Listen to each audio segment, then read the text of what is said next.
Heute zeige ich dir den kompletten Bauprozess eines Tiny Houses, beginnend bei einem alten Ballenwagen bis hin zur fertigen Bauwagen-Roomtour. Bauwagen waren schon cool vor dem Tiny House Trend und wer ein Fan vom Leben auf kleinen Raum ist, kommt an ihnen nicht vorbei. Daher haben wir uns gefragt, kann man einfach so selbst einen Bauwagen bauen? Oh Jascha, ich habe das Gefühl, das könnte nach hinten losgehen. Keine Angst, das wird es nicht. Jascha hatte immer wieder nach gebrauchten Ballenwagen Ausschau gehalten und dann ist ihm endlich der passende über den Weg gerollt und der Bauer hat ihn für 1.000 € verkauft. Ein bisschen Rost musste behandelt werden und er wurde neu lackiert, dann war er bereit für sein neues Leben.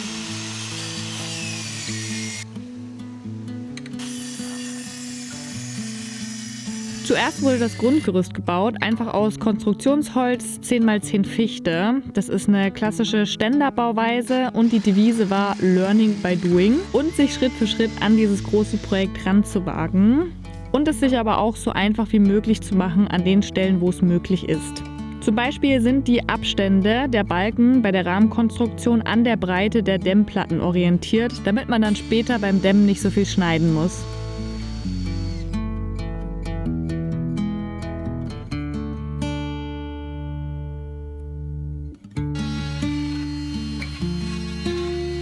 Der Bauwagen ist ein absolutes Herzensprojekt, deshalb wollte ich das sehr gerne auf diesem Kanal mit euch teilen. Jascha hat da so viel Liebe und Mühe reingesteckt und es ist ein großartiges Beispiel dafür, wie viel man auch ohne großartige Vorkenntnisse erreichen kann, wenn man ein klares Ziel im Kopf hat.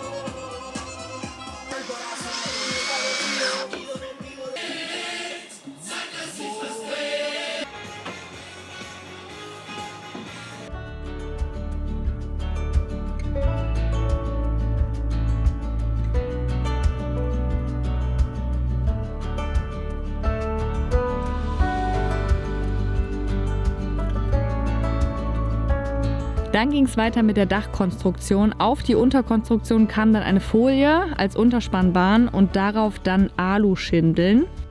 Die Dachschindeln habe ich beim Dachdecker hier im nächsten Dorf gekauft und der hat sich den Bauwagen dann auch mal angeschaut und gesehen, was ich alles falsch gemacht habe am Dach. Also es ist gut, wenn man so ein Projekt hat, durchaus Leute zu fragen, die von sowas Ahnung haben. Dann lernt man auch was bei. Natürlich kann man im Internet diverse Videos schauen, wo Laien sowas machen, aber es ist schon besser, das mit Profis zu besprechen.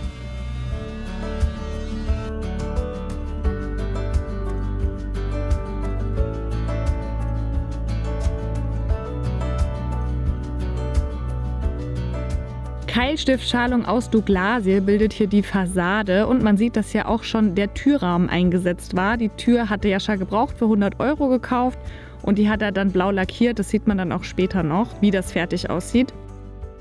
Bis zu diesem Punkt, also der Rahmenkonstruktion plus dem Dach, hat Jascha tatsächlich nur 14 Tage gebraucht. Das ging am schnellsten. Alles, was danach kam, die Verkleidung, Fenster, Dämmung und so weiter, das war dann der deutlich langwierigere Teil und der hat sich über Monate gezogen. Natürlich auch, weil das ja auch ein Nebenbeiprojekt war und Jascha nicht jeden Tag daran weiterarbeiten konnte, sondern auch immer nur dann, wenn er Zeit und Geld übrig hatte.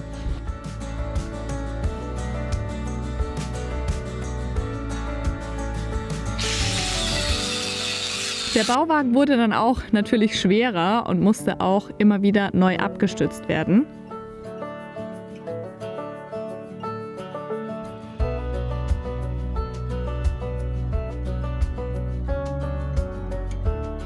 Heute Schuhe mit Stahlkappen.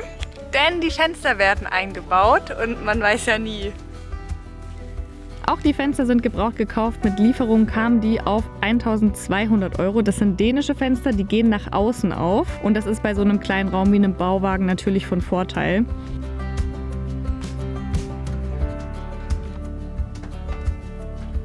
Übrigens hat Jascha in dem gesamten Bauwagen ca. 2.000 Schrauben versenkt. Tada! Ah, der Fußboden wird noch ein bisschen höher, ne? Aber ich war gerade so ein bisschen hoch das Fenster, aber deswegen wahrscheinlich.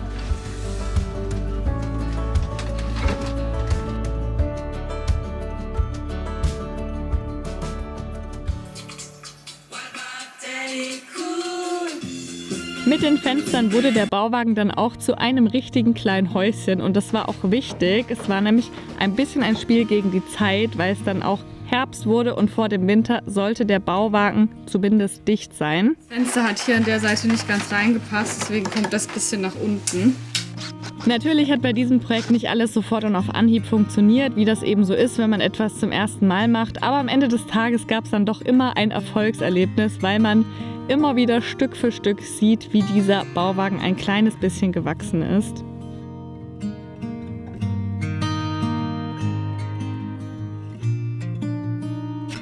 Someone, I am a rockstar. Rock moves. I don't need you. Guess what? Für mich das Schönste im Prozess beim Bauen des Bauwagens war, den Fortschritt zu sehen, wie aus dem Nichts quasi so ein Haus erwächst. Auch wenn es nur ein kleines Häuschen auf einem Anhänger ist, aber wie aus nichts was werden kann. Das hat mir sehr gefallen.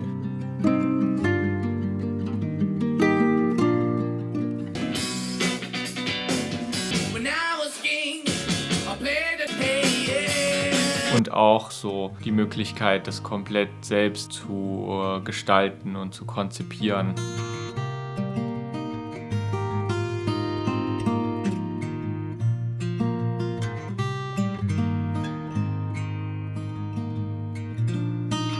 Gedämmt wurde dann mit Holzweichfaser und zwischen Dämmung und Außenhaut kamen noch Abstandshalter für die Hinterlüftung. Für den Ofen wurde auch schon vorbereitet, da wurde eine Calcium-Silikatplatte und ein Hitzeschutzblech installiert. Dann wurde das Ein- und Aussteigen mit den großen Dämmplatten ein bisschen nervig, da gab es dann auch endlich eine richtige Treppe für den Bauwagen.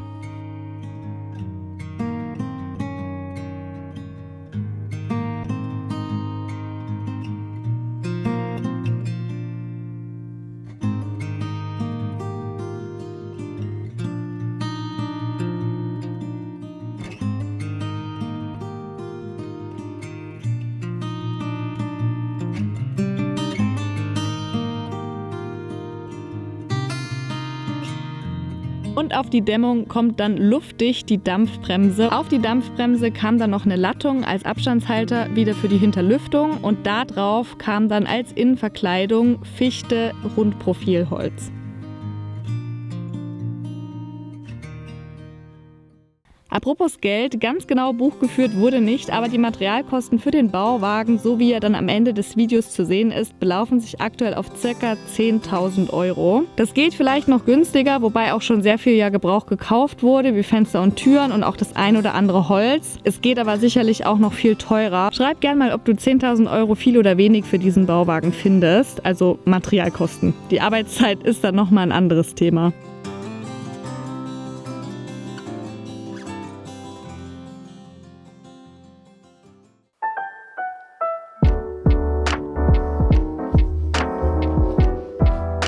Und dann war er endlich da, der erste Schnee am Bauwagen.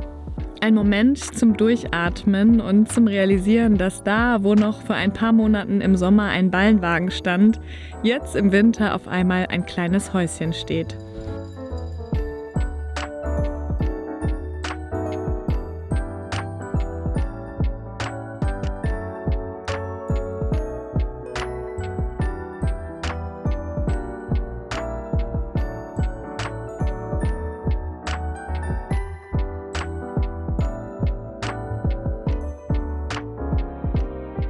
Ich würde mir wünschen, dass das Video ein Ansporn ist für Menschen, die auch solche Projekte machen wollen.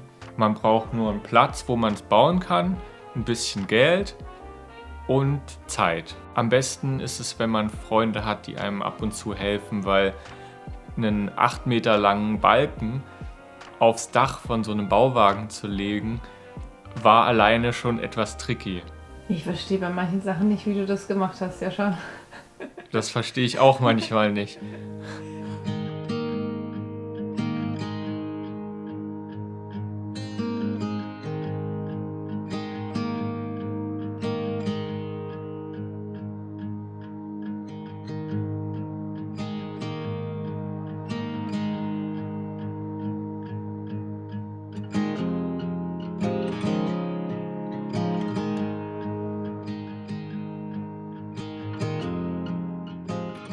An sich braucht man nicht viel Werkzeug, um so einen Bauwagen zu bauen. Also 95% der Arbeiten habe ich mit dem Akkuschrauber und der Handkreissäge gemacht.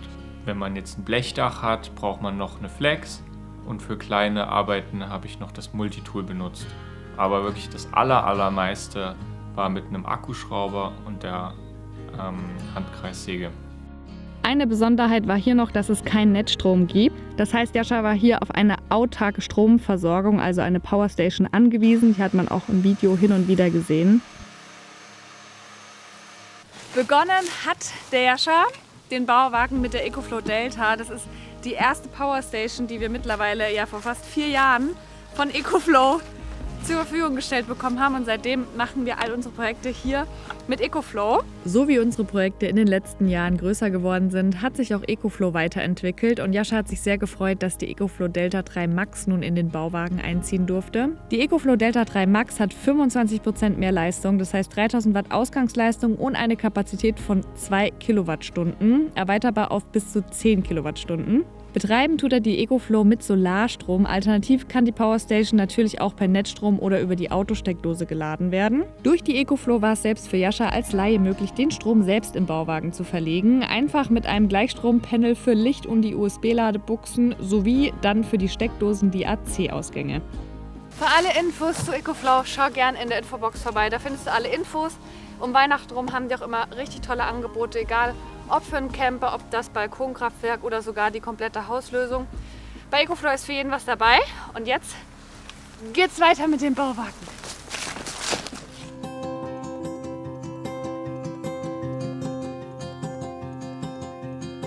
Der Bauwagen ist jetzt erstmal soweit fertig. Die Küche und ein paar Details fehlen noch, aber trotzdem kann man den Bauwagen so schon benutzen. Haben auch schon einige Leute hier drin übernachtet. Deswegen zeige ich den jetzt sehr gerne mal. Der Jascha hat sich hier wirklich bis ins Detail große Mühe gegeben. Die Lampe hier zum Beispiel, die ist aus einem Bootsbauerladen in Hamburg. Die ist eigentlich quasi für Stege, eine Außenleuchte. Und die findet jetzt hier am Bauwagen ihren Platz neben dem kleinen, neben der Eidechse, Salamander. Ja.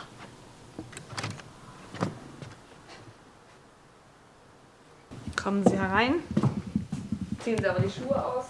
Eine Sache, die ich hier am meisten liebe, ist wirklich dieses Raumklima. Es ist so toll, gerade auch jetzt im Winter.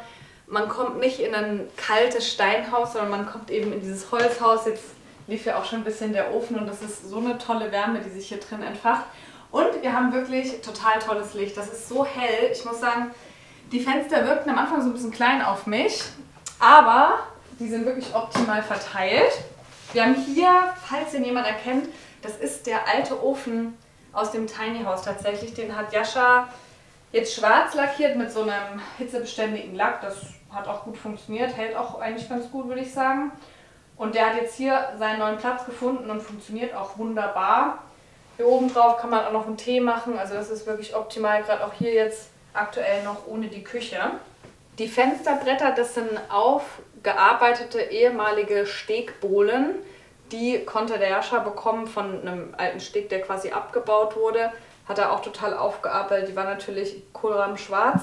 Und die finden jetzt hier wirklich sehr, sehr schön ihren Platz. Ebenso hier der Tisch, der ist auch geupcycelt. Das hier ist Mooreiche. Das ist Eiche, die sehr, sehr lange in einem Fluss quasi lag. Und jetzt hier ein wunderschöner Tisch ergibt, zusammen mit den Eichenbeinen. Und der Jascha baut nicht nur Bauwägen, sondern ja auch, seit mittlerweile Jahren, kann man sagen, haben wir zusammen unsere Online-Shops mit dem handgemachten Schmuck. Oh, ich habe die Ohrringe gar nicht drin. Hilfe, ich bin komplett nackt. Was ist denn heute Morgen passiert? Ich habe gerade nur die Kette auf jeden Fall drin. Aber hier die Messer vom Jascha, die fertigt er eben jetzt auch schon mittlerweile Jahre. Hier zum Beispiel aus Amaranth das Messer, da gibt es ganz verschiedene Modelle. Also ich verlinke beide Shops auch in der Infobox. Wenn man etwas von Jaschas Handwerkskunst erwerben möchte, ist das eine sehr schöne Sache. Hier zum Beispiel auch ein Mooreichenmesser, ist auch dasselbe Holz, hier wie der Tisch. Hier stehen wir jetzt in der zukünftigen Küche. Es weist noch nicht so viel auf die Küche hin, aber zum Beispiel hier dieser schöne Zebrarollenhalter, der ist schon fertig. Und auch schon hier die Leiste, wo schon ein paar Sachen hängen. Lampe fehlt noch, Küchenstrom liegt aber schon alles. Hier steht die EcoFlow und hier ist dann ein kleiner Gaskocher noch zusätzlich, wobei auf dem Ofen kann man wie gesagt auch schon kochen. Mit einer Trennwand, ein bisschen abgetrennt, haben wir jetzt hier das Schlafzimmer. Das ist zum einen praktisch, weil man hier ja, die Jacke aufhängen kann. Hier sind ein paar Küchenutensilien. Man hat dadurch so ein bisschen einen Eingangsbereich. Und hier das Schlafzimmer wird auch nicht so extrem mitgeheizt dadurch. Und ist ein bisschen kühler beim Schlafen. Der Strom wurde bis hier hinter verlegt. Hier ist auch USB-C und eine Steckdose. Hier haben wir einen Vorhang. Wir haben auch ein Mückennetz. Das hat Erscha noch nachträglich installiert, damit man im Sommer eben auch mit offenem Fenster schlafen kann. Und hier ist nochmal eine schöne Nachtablage. Aus was für einem Holz ist denn das? Ein australisches Edelholz. Ein australisches Edelholz. Durch die Länge des Bauwagens, durch die 8 Meter, ist es halt wirklich ein ziemlich großes Raumgefühl. Es ist nicht zu vergleichen mit einem Wohnmobil oder so. Also man fühlt sich nicht wie in einem Wohnwagen oder in einem Auto oder so, sondern es fühlt sich halt tatsächlich an wie ein Raum.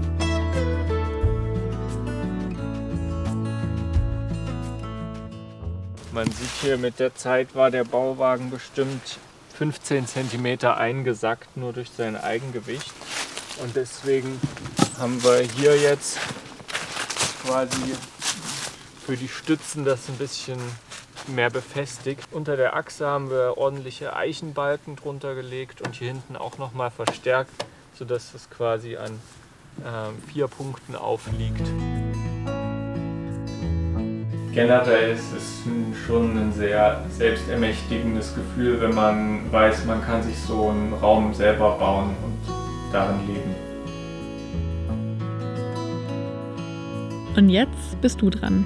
Wie möchtest du leben und wann setzt du es um?